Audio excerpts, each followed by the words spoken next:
Vivemos em um mundo onde a onda de terror e desastres tentam roubar a nossa paz, onde o mal sempre está tentando prevalecer. Mas vemos pela palavra de Deus desde o Antigo Testamento que o cuidado de Deus para com aqueles que o temem e o buscam é muito real e permanente. Fique atento a mais um programa Encontro com a Palavra. Aqui apresentamos a palavra de Deus como resposta a todas as mais difíceis questões da vida. Agora com você, Pastor Edson Bruno.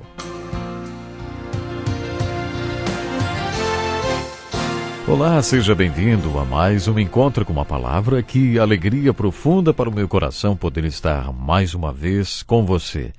É um prazer contar com a sua participação. O programa de hoje é dedicado ao capítulo 14 da Carta de Paulo aos Romanos. Continuaremos com o estudo da divisão prática deste livro. Nesta parte da Carta de Paulo, ele faz a aplicação de tudo o que ensinou para a nossa vida, para o nosso relacionamento com as autoridades a que estamos sujeitos, nosso relacionamento com o próximo e com os irmãos da nossa comunidade espiritual, a Igreja. No capítulo 14 de Romanos, ele ensina como aplicar tudo o que ensinou sobre nosso relacionamento com quem ele classifica como irmão mais fraco. Paulo usa esta expressão na primeira carta aos Coríntios, capítulos 8 a 10, um texto paralelo ao texto de Romanos 14. Nas duas passagens, Paulo trata do mesmo assunto. Podemos intitular o capítulo 14 de Romanos de A Controvérsia entre os Discípulos. Os discípulos de Jesus em Roma travavam uma disputa. Você deve estar se perguntando por quê. Uma vez ouvi a seguinte frase: viver lá em cima com os santos que amamos, isso vai ser a glória, mas viver com aqueles que conhecemos é outra história. Nem sempre discípulos e missionários se entendem. As disputas entre os discípulos de Roma eram semelhantes às disputas dos discípulos da cidade de Corinto, basicamente porque na igreja de Corinto e na de Roma havia judeus que tinham se convertido ao cristianismo e os que não eram judeus. Paulo era o apóstolo dos gentios. Por isso, muitos discípulos em Roma e em Corinto eram gentios, não judeus. Na cidade de Roma, a grande polêmica era a questão dos hábitos alimentares. Os judeus ortodoxos tinham convicções muito fortes sobre o que comer e o que não comer. Já comentei com você que depois que me converti, passei 2 meses em um campus de judeus ortodoxos no estado de Nova York. Jamais vou me esquecer desta experiência. Quando eles me empregaram, acharam que eu era judeu. Eu era o único não-judeu no meio de 1000 judeus. Eles descobriram que eu era gentil porque, quando estávamos à mesa, eu comecei a passar manteiga no pão. Quando a garçonete me viu passando manteiga no pão, avisou-me que naquela refeição seria servida costeleta de vitela à milanesa. Eu respondi: "Uau, eu adoro vitela!" e continuei passando manteiga no pão. Naquele momento, eles perceberam que havia um gentil entre eles, porque os judeus não misturam produtos laticínios com carne, jamais. O Velho Testamento traz muitas leis referentes à alimentação. Hoje existem poucos judeus ortodoxos. Um rabino me informou que os poucos que professam ser ortodoxos, muitas vezes não o são realmente. Um ortodoxo era muito rígido com a questão alimentar. Muitos animais eram considerados impuros e os outros tinham que ser mortos de uma determinada maneira para serem considerados puros. Muitos ortodoxos, quando achavam que o animal não tinha sido morto da maneira correta, preferiam não comer carne nenhuma.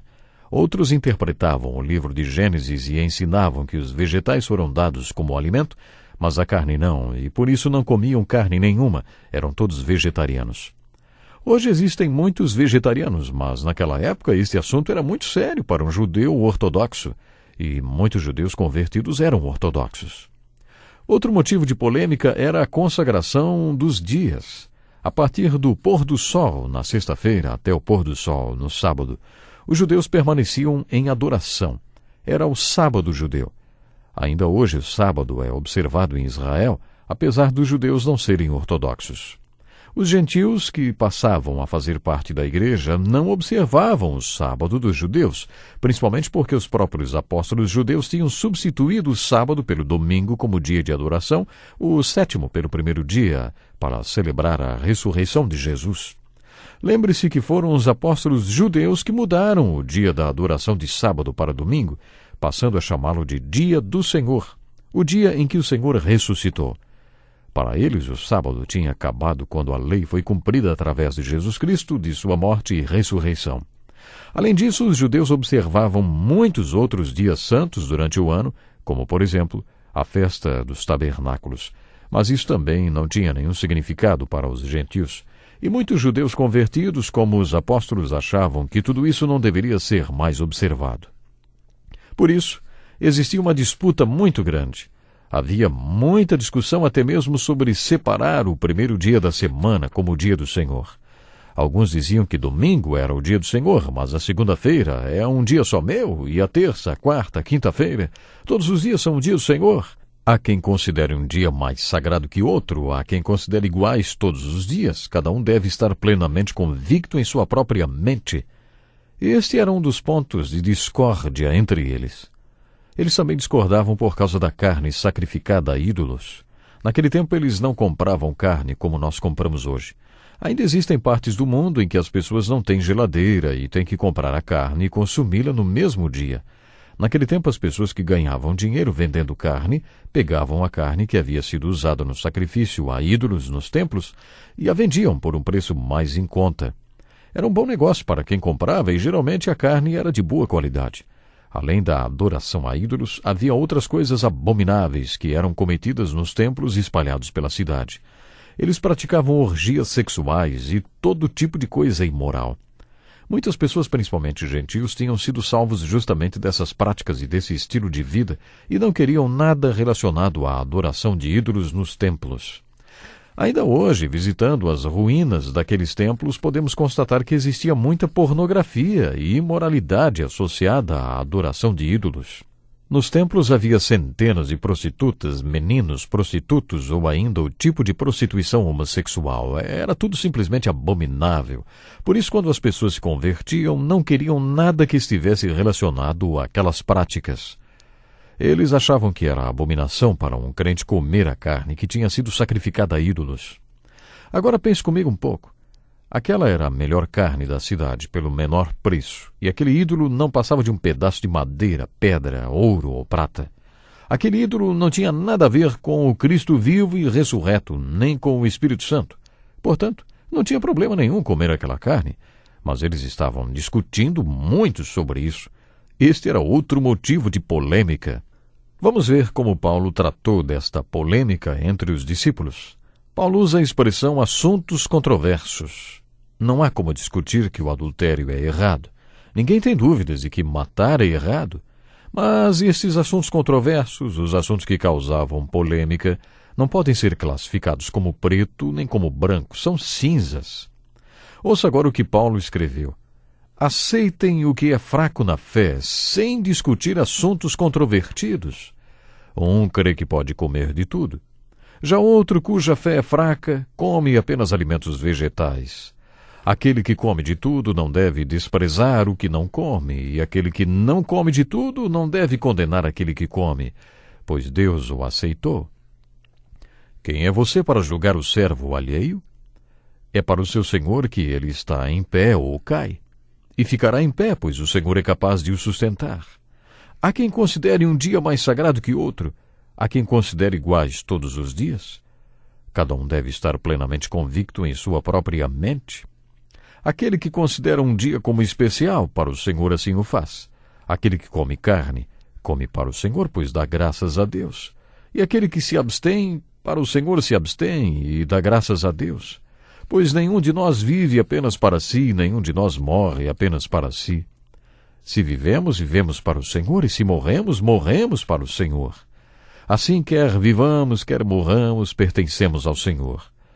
Por esta razão, Cristo morreu e voltou a viver para ser Senhor de vivos e de mortos. Portanto, você, por que julga seu irmão? E por que despreza seu irmão? Pois todos compareceremos diante do tribunal de Deus. Porque está escrito, por mim mesmo jurei, diz o Senhor, diante de mim todo joelho se dobrará e toda língua confessará que sou Deus. Assim, cada um de nós prestará contas de si mesmo a Deus. Portanto, deixemos de julgar uns aos outros. Em vez disso, façamos o propósito de não colocar pedra de tropeço ou obstáculo no caminho do irmão. Como alguém que está no Senhor Jesus, tenho plena convicção de que nenhum alimento é por si mesmo impuro, a não ser para quem assim o considere. Para ele é impuro. Se o seu irmão se entristece devido ao que você come, você já não está agindo por amor. Por causa da sua comida, não destrua seu irmão, por quem Cristo morreu. Aquilo que é bom para vocês não se torne objeto de maledicência. Pois o reino de Deus não é comida nem bebida, mas justiça, paz e alegria no Espírito Santo. Aquele que assim serve a Cristo é agradável a Deus e aprovado pelos homens. Por isso, esforcemo-nos em promover tudo quanto conduz à paz e à edificação mútua. Não destrua a obra de Deus por causa da comida. Todo alimento é puro, mas é errado comer qualquer coisa que faça os outros tropeçarem.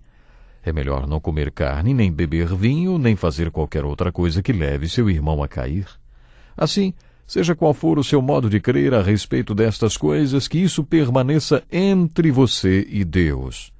Feliz é o homem que não se condena naquilo que aprova.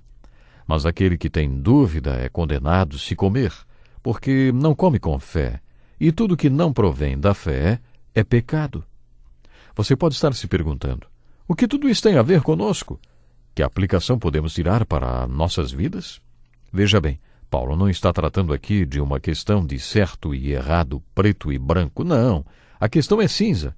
Já falamos sobre o absolutismo moral, sobre alguma coisa ser absolutamente certa ou errada, de acordo com as Escrituras. Basta abrirmos a palavra de Deus e verificarmos o que ela diz a respeito. Creio que, nos dias de hoje, o absolutismo moral tem sido desafiado a ponto de ficar difícil definir algumas questões, mas se concordarmos que a Bíblia é a palavra de Deus, não há o que discutir. Não deve haver nenhuma controvérsia entre discípulos sobre o que é certo e errado. Nos dias de hoje, assim como nos dias de Paulo em Roma ou em Corinto, deparamos-nos com questões cinzas, questões que não são tão simples de serem definidas. Por isso, grupos diferentes de cristãos têm convicções diferentes. Alguns acham que fumar é errado, outros não. Para uns não tem problema consumir bebida alcoólica, nem jogar cartas, mas para outros isso é inadmissível. Uns vão para o cinema, outros não vão de jeito nenhum. No capítulo 14 da Carta aos Romanos, Paulo trata de questões dos seus dias comparáveis a algumas dessas questões que vemos hoje. Infelizmente eu tenho que terminar o programa agora, mas eu quero convidar você a estar conosco no próximo encontro com a palavra, quando vamos estudar mais profundamente as respostas de Paulo para estas questões cinzas. Então, Deus lhe abençoe e até lá.